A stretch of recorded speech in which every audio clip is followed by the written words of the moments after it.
Plusieurs joueurs sont poussés vers la sortie par la direction sportive du club. On commence directement par Rafinha qui est envoyé à la Real Sociedad. Le PSG ne demanderait aucune indemnité de transfert pour sa dernière année de contrat, mais juste un pourcentage à la revente. Ce deal pourrait vite se boucler si Rafinha et la Real Sociedad se mettent rapidement d'accord, ce qui permettrait de faire une économie sur son salaire qui tourne dans les 4,2 millions d'euros par an, et cela permettra de faire de la place aux jeunes et aux futurs recrues au milieu de terrain. Du côté de Draxler, on parle d'un intérêt de Newcastle car l'Allemand souhaiterait avoir du temps de jeu avant la Coupe du Monde, ce qui permettrait au PSG de le faire partir plus rapidement. Le club parisien évaluerait Draxler à 20 millions d'euros, ce qui n'est pas déraisonnable pour un joueur de 28 ans et de sa qualité, malgré qu'au PSG on le connaît sous ses mauvais jours. Draxler reste un bon joueur.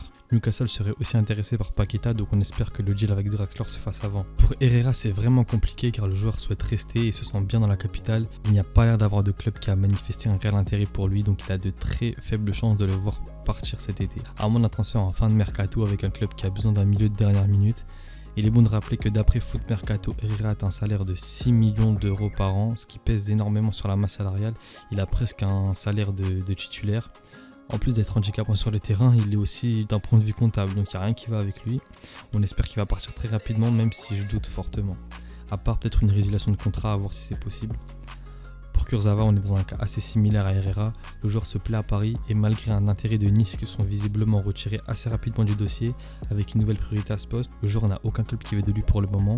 On a parlé de nom mais c'était très rapide, ils ont vite changé de joueur. Il est bon de rappeler qu'il perçoit un salaire de 4,6 millions d'euros par an avec aucune minute jouée en championnat la saison dernière. Le dossier le plus simple est celui de Wijnaldum qui se dirige vers la Roma. En effet, selon les journaux italiens, on parle d'un prêt avec option d'achat de 10 millions d'euros et une baisse de salaire acceptée par le joueur. On ne peut que respecter ça malgré sa situation. Il aurait pu aller jusqu'à la fin de son contrat pour toucher un salaire confortable dans une belle ville, mais il a décidé de relever un nouveau défi à 31 ans. C'est très respectable, je trouve, sa démarche, car malgré que ça ne s'est pas bien passé avec le PSG et malgré le confort dans lequel il décide de partir dans un club un peu plus petit que le PSG, pas historiquement mais actuellement, et d'avoir un salaire un peu plus bas pour être compétitif. Donc je respecte totalement Wijnaldum malgré qu'au club il ne nous a pas apporté satisfaction. Pour Icardi, c'est compliqué également car aucun club n'a manifesté une envie réelle de le recruter.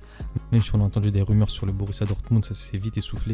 Il reste Monza qui suit le dossier mais pas de très près, à voir si Icardi accepterait de baisser son salaire pour retourner en Italie. On espère une ouverture en fin de mercato pour le voir loin de Paris et qu'il arrête de nous rendre fou avec ses barbecues incessants. On passe maintenant à des joueurs que je ne considère pas vraiment comme indésirables au moment où je tourne la vidéo mais que le club aimerait quand même voir partir. Pour commencer, Dine Mibé ne sera pas retenu en cas de bonne offre. Le Bayer Leverkusen l'a approché en prêt pour l'hiver dernier mais ça ne s'est pas fait. Cet été, c'est au tour de Francfort qui souhaite le signer avec une première offre de 5 millions refusée par le club. Je pense pas que sa vente soit une priorité pour le moment et qu'il faudra se concentrer sur d'autres ventes plus urgentes comme ceux que j'ai cités auparavant, car Dine Mibé pendant la tournée au Japon apportait quand même pas mal de satisfaction. Il n'était pas incroyable mais il n'était pas mauvais non plus. On passe à Kehrer qui devrait retrouver une porte de sortie rapidement car il est la priorité du FC Séville d'après RMC Sport. Il viendrait pallier le départ de Jules Koundé en partance pour le FC Barcelone. Je pense que ce transfert est une bonne chose pour les deux parties car Kehrer n'a jamais réussi à s'imposer et il est temps pour lui d'avoir du temps de jeu régulier à son âge afin de pouvoir jouer la Coupe du Monde avec l'Allemagne.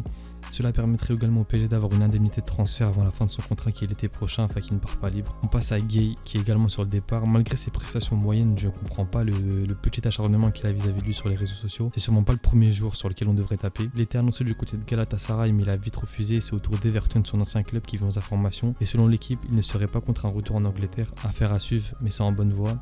Et le départ de Gueye, pareil, je suis pas contre, mais je vois pas pourquoi tout le monde lui tombe dessus. On finit avec Paredes qui devrait signer à la Juventus pour un transfert d'environ 20 millions d'euros. Avec la blessure de Pogba, la résiliation du contrat de Ramsey et le possible départ de Rabiot, il y a de fortes chances qu'il quitte la capitale. Je suis pas contre ce transfert car je ne le vois pas s'inscrire dans le nouveau schéma de Galtier, notamment à cause de son très faible volume de jeu. Et si son départ permet de faire de la place à Renato, à Thuram ou un autre milieu de terrain meilleur que lui, je signe tous les jours. Et cela aussi permettrait de casser un petit peu le côté américo-latino qu'on a au club dans le vestiaire et de franciser un petit peu plus le vestiaire. Et dites-moi qui vous voulez voir arriver au club avant la fin du mercato. On s'attrape à la prochaine vidéo.